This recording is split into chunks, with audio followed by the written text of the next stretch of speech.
The sky was a brilliant wash of blue, stretching endlessly over the ocean like a canvas untouched by time. The waves lapped against the hull of the Oriental junk, their movement deceptively serene despite the turmoil they carried in their wake. The ship cut smoothly through the water, its red sails flapping against the wind. One of the crew, a wiry man with sharp eyes, climbed to the bow and unfurled a flag. He waved it high above his head, signaling the land now coming into view. The sight was met with murmurs of relief and excitement among the crew. Fitzroy, still locked in his cage below, could only feel the slightest shift in the ship's rhythm as it slowed. The distant sounds of orders barked in sharp, guttural tones reaching his ears. The island rose before them, a strip of sandy beach framed by lush, imposing jungle. Towering mountains loomed in the background, their peaks lost to the mist. It was the kind of place that seemed untouched by civilization, its beauty hiding whatever dangers lurked within. The junk anchored just off the shore, and the pirates wasted no time. They moved with the precision of predators, hauling their plunder ashore in crates, sacks, and barrels. Gold glinted in the sunlight, weapons clattered together like old friends, and the occasional shout or jeer broke the rhythm. The crew, hardened and weathered, seemed energized by their spoils, and then came the cages.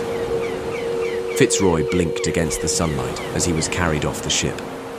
The sudden brightness was an assault, the heat oppressive after the darkness of the hull. His cage rocked wildly with each step, suspended from one end of a long pole slung across the shoulders of the impossibly giant pirate. Fitzroy's head knocked against the bars, but he gritted his teeth, refusing to cry out. Across from him, another boy remained silent, suspended in his own cage, his face obscured by the glare of the sun and the thickness of the jungle foliage. What kind of treasure would I be to these pirates? And the other boy, what was to become of him?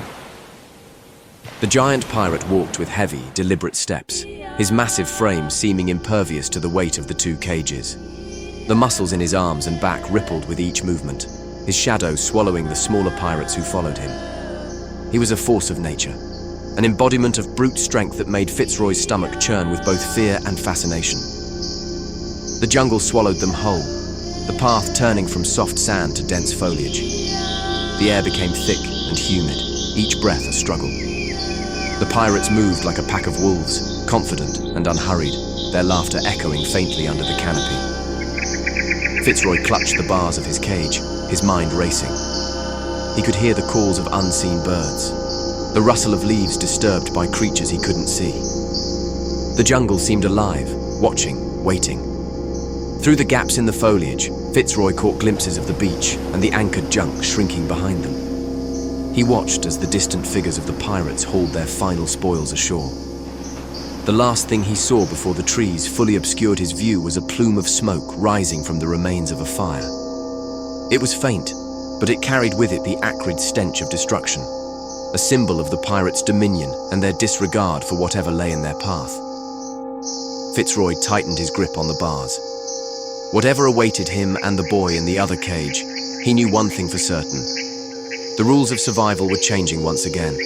The jungle was alive in a way the open ocean never was. The air clung heavy to Fitzroy's skin, thick with humidity and the earthy scent of bamboo and damp soil. The underbrush crackled under the weight of the pirates' feet, their rough voices cutting through the calls of unseen birds and the rustling of leaves. The caravan slithered like a snake, weaving a path through the jungle's emerald maze with an unhurried, almost predatory confidence. Fitzroy's cage swung violently with each step, suspended from the long pole. The bamboo bars pressed hard against his spine, and each jolt left him struggling to keep his balance in the cramped space. He gritted his teeth, refusing to let the discomfort show. Weakness would only fuel their amusement, and there was already too much of that to bear. Every so often, as the caravan shifted through the winding path, Fitzroy caught sight of the other cage at the opposite end of the pole. The boy inside looked younger, perhaps by only a year, but his face wore an expression that was all too familiar. His dark eyes held Fitzroy's for a moment, and Fitzroy could see it. The fear, raw and unspoken, etched into every inch of the boy's pale features. It was only the two of us, caged like dogs. I recognized a look in his eye, one of terror, terror of the unknown. We both knew it. There was no sympathy in the boys' gaze, no shared camaraderie in their mutual imprisonment. It was simply fear meeting fear, a mirror reflecting their silent understanding. Fitzroy turned away, pressing his forehead against the cool bamboo bars. He tried to push the boy's face from his mind, but it lingered, haunting him as the jungle closed in around them. The pirates joked and jeered as they trudged forward, their words laced with a cruelty Fitzroy was beginning to understand. Occasionally, one would glance back at the cages and laugh, muttering something in a language Fitzroy couldn't place. The giant pirate didn't speak. He moved like a machine, his massive frame barely flinching under the weight of the two cages. Fitzroy watched the man's face through the gaps in the bamboo. The cold, expressionless mask of someone who'd left humanity behind long ago. The jungle grew denser, the light dimming as the canopy overhead thickened. Fitzroy's cage swayed in the shifting shadows, the patterns cast on the bars flickering like firelight. The sounds of the beach disappeared, replaced by the incessant hum of insects and the occasional rustle of a creature moving through the foliage. Fitzroy's heart hammered in his chest, the unknown stretching out before him like the ocean had only days ago. He clenched his fists, the fear gnawing at him, twisting in his gut. The caravan slowed as the path narrowed, the underbrush closing in like walls in a prison. Fitzroy forced himself to breathe deeply, the sharp tang of sweat and damp earth filling his nose. Again, the other boy's cage shifted into view again. Fitzroy stared, his eyes locking onto the boy's fingers curled tightly around the bars. They were white-knuckled, trembling. He was just as scared, just as vulnerable. Fitzroy felt it too, bubbling beneath his fear, a quiet resolve that whispered of survival. In the jungle, surrounded by men who lived without mercy, I learned what it meant to be small. But even small things survive. They must. The caravan pushed deeper into the jungle, the path ahead winding toward a destination Fitzroy couldn't yet see. The pirates' laughter grew quieter, their voices replaced by the rhythmic crunch of their sandals against the soil.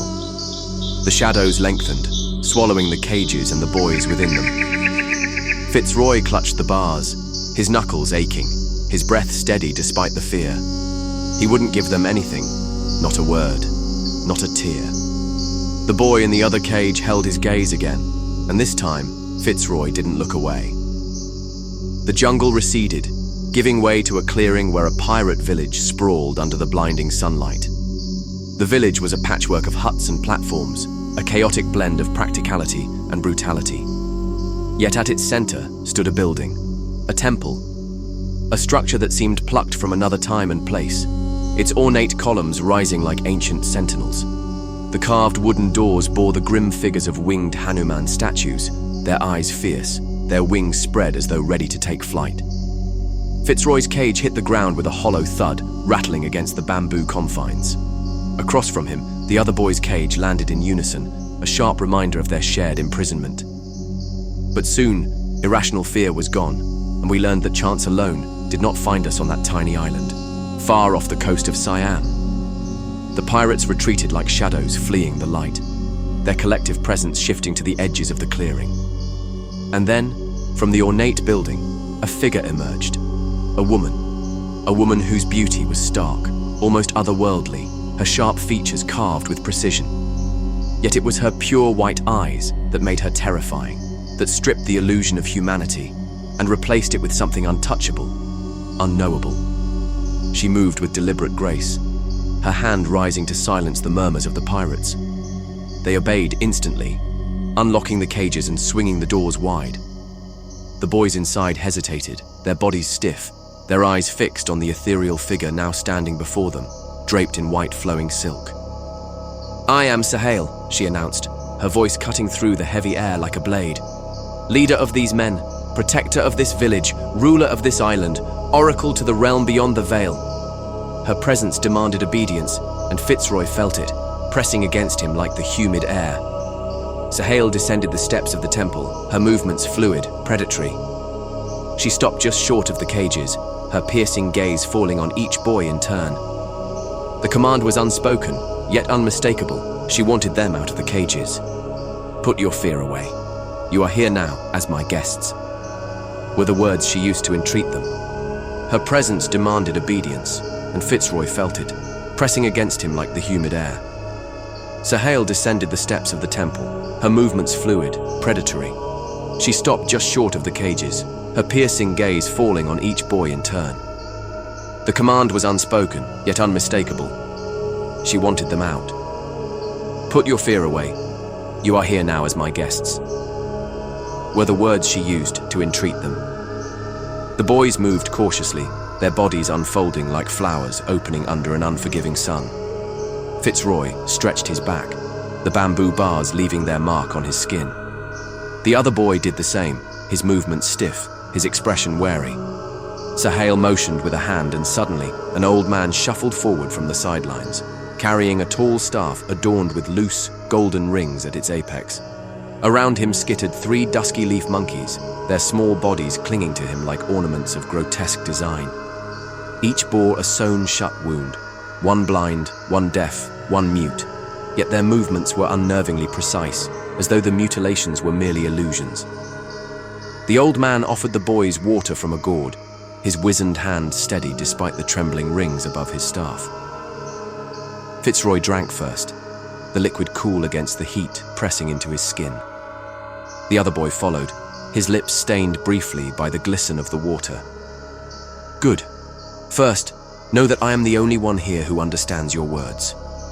This old man, he will see to your needs and show you what must be seen and done," she said, tilting ever so slightly in his direction. The boys watched as the monkeys crouched low, positioning themselves back to back into a motionless stool. The old man sank onto them with the ease of ritual, his slight frame folding as he closed his eyes and seemed to drift instantly into sleep. Fitzroy stepped forward, his voice trembling but deliberate. "Why are we your prisoners?" The other boy opened his mouth to speak as well, but Sahale's hand silenced him before the words could leave his lips. Her gesture was calm but commanding, her white eyes resting on the boy with an unseen intensity. "Dear children, you find yourselves in our presence not because we desired it, but because it was to happen. It could not be escaped." Her words hung in the air, each syllable deliberate, weighted. Sahale stepped closer, her movements unhurried. The boys stepped away instinctively, their bodies pressed against the cold bamboo of their cages. "One day, when it is decided, this island will disappear behind you, a glint on the horizon, and then it will exist only as a memory, and you will understand." The old man startled awake, and then he whistled, sharp and piercing. The village erupted into motion, the pirates springing into activity with the sudden energy of creatures unleashed. The boys flinched, their small frames shrinking under the weight of the noise. Sahale's voice rose above the commotion, her tone measured but unyielding. "The world is a violent place. Tension lurks just under the skin, infinite cycles of death and creation. It has always been so." The ground beneath the boys shifted, trembling as though the earth itself was caught in the grip of the chaos surrounding them. Fitzroy stumbled, grabbing for the other boy's arm for balance as the cages began to separate, the floor beneath them groaning with the strain of something massive.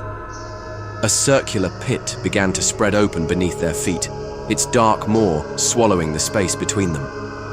Fitzroy and his counterpart locked eyes, the distance growing with each passing moment.